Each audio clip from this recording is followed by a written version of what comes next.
असं म्हणतात history repeats, पण खरं तर आपण इतिहासाकडून नीट शिकत नाही आणि म्हणूनच इतिहासाची पुनरावृत्ती होते. हे वाक्य आहे माधवी महाजनी लिखित चौथा अंक या पुस्तकातील. त्यांचा मुलगा गश्मीर महाजनी यांचं. बघूया चौथा अंक. गौरीच्या माहेरी राजकारणी माणसांचा वावर असे. शरद पवार, नितीन गडकरी अमरावतीला आले की त्यांच्याकडे जात असत. 10वी झाल्यावर गौरीची आई निवर्तली. मग वडिलांनी तिला 11वी-12वी साठी भोसला मिलिटरी स्कूलमध्ये घातलं. त्यामुळे अंगी धाडस, आत्मविश्वास आला. अमरावतीत पदवी व नंतर MBA झाल्यावर तिच्या वडिलांचे निधन झाले. मग वकिलाचा सल्ला घेऊन तिथल्या प्रॉपर्टीची गौरीने व तिचा भाऊ यांनी नीट व्यवस्था लावली. गौरी आणि तिचा भाऊ औरंगाबादला राहायला गेले व नंतर पुण्याला आले. अमरावतीचं घर प्रशस्त होतं. पुढे अंगण होतं. ते घर बरेच दिवस वापरात नव्हतं. त्यावेळी अमरावतीत राहणारे लोक म्हणायचे, हे घर तुम्ही लग्नासाठी किंवा समारंभासाठी भाड्यानं का देत नाही? पण या दोघा भावंडांना असं वाटायचं, आपण ज्या वास्तूत राहत होतो ती भाड्यानं कशी द्यायची? आज मात्र गौरी म्हणते, आम्हाला त्या घराचा मोह सुटला नाही. आम्ही ते आमच्याकडेच ठेवून घेतलं. आम्हीने मात्र स्वतःचं मोठं घर गहाण टाकून 2दा त्यावर कर्ज काढलं आणि रवी व गश्मीर दोघांच्याही महत्वाकांक्षा पुऱ्या करण्यासाठी ते पैसे वापरले. नवीन विश्व उभारलं. धडाडी दाखवली. मला सर्वजण घरी आम्ही म्हणतात. आधी माझ्या सासूबाईंना म्हणायचे, त्यानंतर मला म्हणायला सुरुवात केली. सासूबाई बेळगावच्या, कर्नाटकच्या असल्यामुळं त्यांना आधी अम्मा म्हणत व त्याचे नंतर कधी आम्ही झाले कळलेच नाही. गश्मीर सध्या त्याच्या पुण्याच्या डान्स अकादमीमध्ये सर्व प्रकारचे डान्स शिकवतो. अर्थात आता शूटिंग वगैरेमुळे तो स्वतः डान्स अकादमीत कमी वेळ असतो, पण त्याचे 8 शागिर्द ही जबाबदारी सांभाळतात. ही मुलं गश्मीरकडे लहान असल्यापासून शिकायला येत होती. तीच आता क्लासमध्ये आलेल्या मुलामुलींना शिकवण्याचं काम आनंदानं करतात. आमची आता एक फॅमिलीच झाली आहे म्हणायला हरकत नाही. त्यामुळं प्रत्येकाची डान्सची पद्धत थोडीफार वेगळी असू शकते, पण गश्मीरच्या डान्स क्लासची मूळ फिलॉसॉफी एकच राहिली आहे. कधी कधी गश्मीर बऱ्याच दिवसांनी क्लासमध्ये येतो, तेव्हा एखादा इन्स्ट्रक्टर त्याच्या शैलीने काही वेगळंच शिकवत असतो, पण मूळ गाभा तोच असतो. गश्मीरला याची मजा वाटते. चित्रपट सृष्टीत गेल्यावर गश्मीरच्या असं लक्षात आलं की इथं 2 प्रकारची माणसं असतात. एक म्हणजे ती कोलॅबोरेटिव्ह असतात. ते हे जाणून असतात की यानं या क्षेत्रात थोडंफार काम केलेलं आहे, त्याच्या काही संकल्पना असणार. मग ते आपली मतं जाणून घेतात. त्यातून कधी सहमती होते, कधी वाद होतात, कधी चर्चा होऊन मार्ग निघतो. दुसरा प्रकार म्हणजे काही जण डिफेन्सिव्ह असतात. ते घाबरतात. हा आपल्याला डॉमिनेट करेल की काय असं त्यांना वाटतं. हा आपल्या कामात हस्तक्षेप करेल की काय असं वाटून ते बचावात्मक पावित्र्यात आधीपासूनच जातात. खरं तर चित्रपट किंवा नाटक हे एक सांघिक काम आहे. सगळ्यांनी मिळून करण्याचंच ते काम आहे. त्यामुळं सगळ्यांचा त्यात योग्य प्रमाणात सहभाग असला तरच त्याचा फायदाच होतो. एखाद्या कलाकाराला स्क्रिप्ट मधल्या संवादाचा नेमका रोग कळलेला नाही. एखाद्या लेन्सबद्दल, कॅमेराबद्दल त्याला शंका आहे म्हणून त्यानं काही प्रश्न विचारला तर तो तुम्हाला विरोध करत नसतो, तर तो ते नीट समजावून घेण्याचा प्रयत्न करत असतो. गश्मीर स्वतः जेव्हा दिग्दर्शन करत असतो तेव्हा देखील तो असंच समजतो. आपला दृष्टिकोन दुसऱ्याला जेवढा जास्त कळेल तेवढे आपण त्याच्याकडून चांगलं काम करून घेऊ शकतो. कधी कधी एखाद्या लाईट बॉयनं सुचवलेली गोष्ट सुद्धा कामी येऊ शकते. आपल्या लक्षात येतं की अरे, याचा विचार मी केलाच नाही. या वस्तुस्थितीचा स्वीकार करणारी माणसं चित्रपट सृष्टीत गश्मीरला थोडी भेटली आणि सुरुवातीला त्याला त्याचा मनस्तापही झाला. पण नंतर त्यानं विचार केला की मला आयुष्यभर सिनेमाच करायचा आहे, तेव्हा अशा माणसांशी कसं वागायचं, त्यांना कसं हाताळायचं हे मी शिकून घेतलं पाहिजे आणि त्याचबरोबर त्यांनाही थोडं मी बदललं पाहिजे.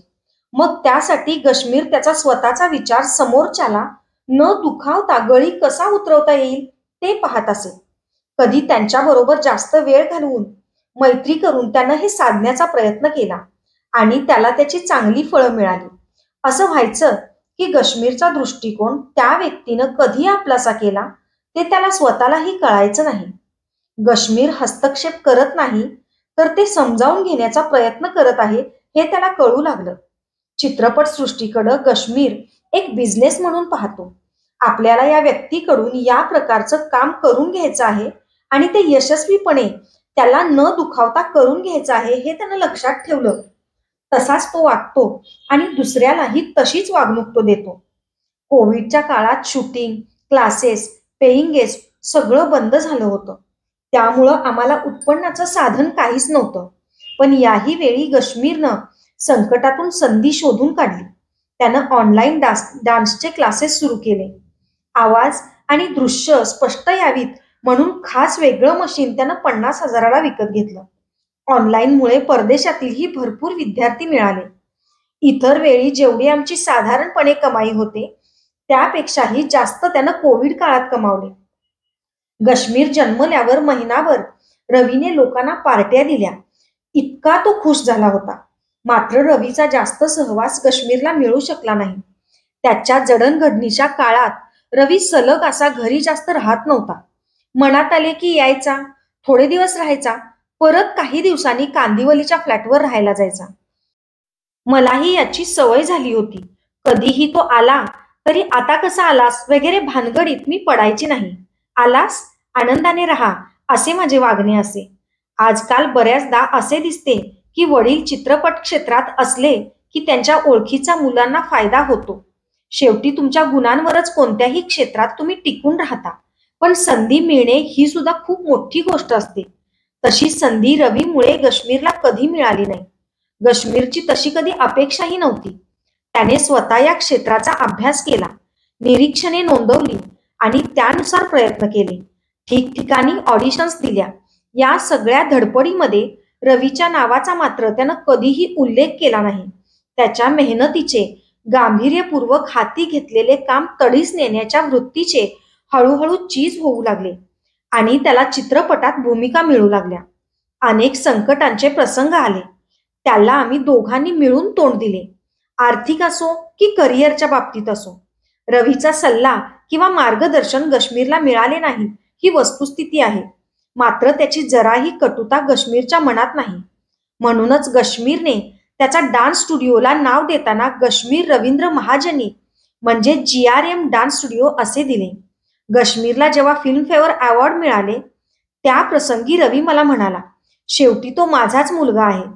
त्याचे वाईट व्हावे असे मला कधीच वाटत नाही. त्याचे सगळे चांगलेच होऊ दे. गौरी म्हणते, आज एवढा पैसा आमच्याकडं असूनही कुणा गरीबाला देतानाही आम्ही विचार करतो. पण आम्हीच्या गाठी जास्त पैसा नव्हता.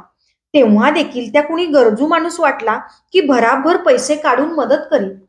कुणाच्याही पाठीशी उभे राहायला त्या सदैव तयार असतात. अर्थात ती हे माझ्याबद्दल बोलली हे माझ्या मैत्रिणींकडून मला कळलं.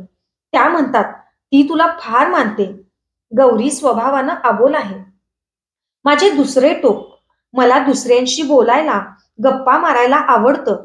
आणखी एक गोष्ट माझ्या मैत्रिणीने सांगितली. त्यांनी नवीन संसार मांडला तेव्हा मी पुण्यात असायची. तेव्हा मी तिला म्हटलं होतं, तुझ्यावर एकटीवर तिकडे फार काम पडत असेल. तुला कधीही विश्रांती घ्यावीशी वाटली तर तू खुशाल इथे माझ्याकडे येऊन माहेरी आल्यासारखी राहा. हे मला आता आठवतही नाही. पण तिने हे लक्षात ठेवले आणि इतरांजवळ बोलूनही दाखवले.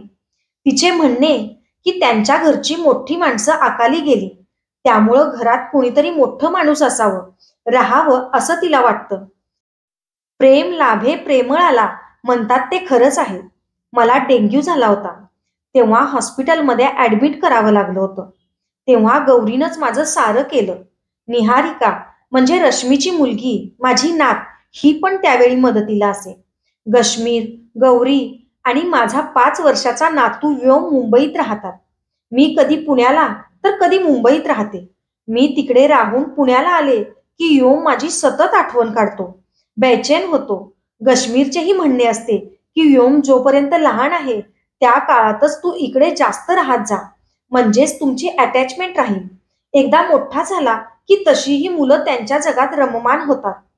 पण पुण्यात माझ्या बिल्डिंगमध्ये मी मुलींना पेईंग गेस्ट म्हणून ठेवले आहे. इथल्या घराची इतरही कामं असतात. इथे माझ्या विश्वासाच्या दोघी जणी 24 तास राहायला असतात. शिवाय सध्या रश्मीची मुलगी निहारिका पुण्यातील MIT कॉलेजमध्ये बॅचलर ऑफ बिझनेस ऍडमिनिस्ट्रेशन करते आहे. तीही माझ्याबरोबरच इथे राहते. त्यामुळे सोयीनुसार मी दोन्हीकडे राहते. काश्मीर पुण्यात त्याच्या कामाच्या निमित्ताने आला की राहतो. आमची भेट होते. कधी सुट्टीत तिघेही येतात. त्याच वेळी माझी मुलगी रश्मी, तिची मुलं निहारिका आणि अवनीश यांना घेऊन आली तर आम्ही भरपूर मजा करतो. एखादी छोटीशी ट्रिप काढतो. अलीकडे काही दिवसांपूर्वी रवी असाच काहीतरी निमित्त काढून घर सोडून गेला आहे. मागे तो असाच बऱ्याच वेळा जायचा. काही काळानंतर परत यायचा. आल्यावर मागचं काहीही मी काढत नाही, काही विचारत नाही. आमचा नेहमीसारखा संसार पुढे चालू होतो. आता मात्र वाटते की या वयात त्याने एकटे राहू नये. आमच्या सगळ्यांबरोबर आनंदाने राहावे. त्याने आम्हाला त्याचा काही पत्ताही कळवलेला नाही. त्यामुळं मनात एक रुकरुक राहिली आहे. कधी कधी फार एकटे वाटते.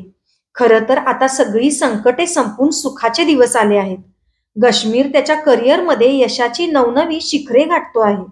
आतापर्यंत त्याचे चित्रपट, सिरियल्स आणि 3 वेबसिरीज झाल्या. फिल्मफेअर अवॉर्ड, स्टेट अवॉर्ड अशी काही अवॉर्ड्स मिळाली. अजूनही काही ना काही चालूच आहे. सून गौरी घरातले सगळे नीट बघते आहे. व्योम हा तर आमच्या घरातले चैतन्य आहे. रवी नेहमीच मनमानी करत राहिला आणि मनाला येईल तसे वागत राहिला. मी आयुष्यभर त्याच्या मागं फरफटत राहिले.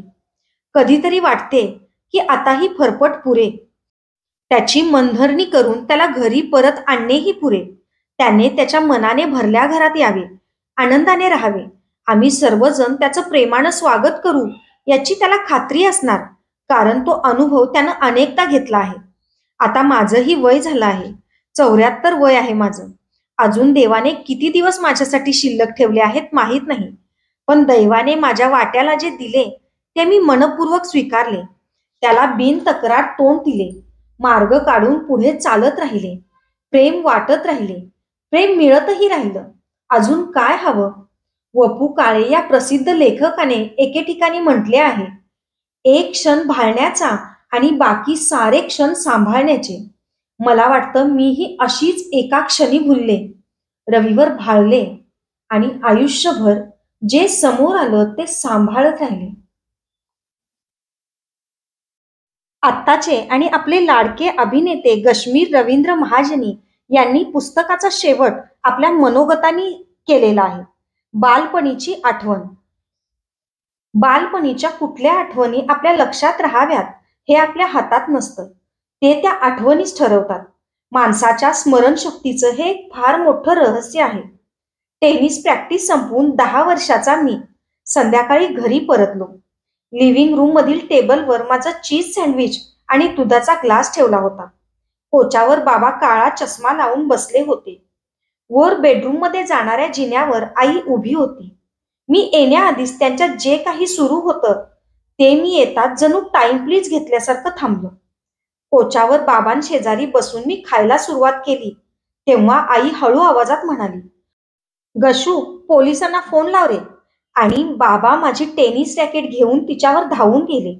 आई बेडरूम मध्ये धावली. बेडरूमच्या दारावर रॅकेट बडवण्याचा आवाज घरभर घुमू लागला. घरातील कुत्री भुंकू लागली आणि मी बसल्या जागी भोकाळ पसारलं. थोड्या वेळाने बाबा शांत होऊन खाली उतरले. माझी रॅकेट कोच्यावर ठेवली आणि काय झालं नाही तुझ्या आईला असं म्हणत निघून गेले.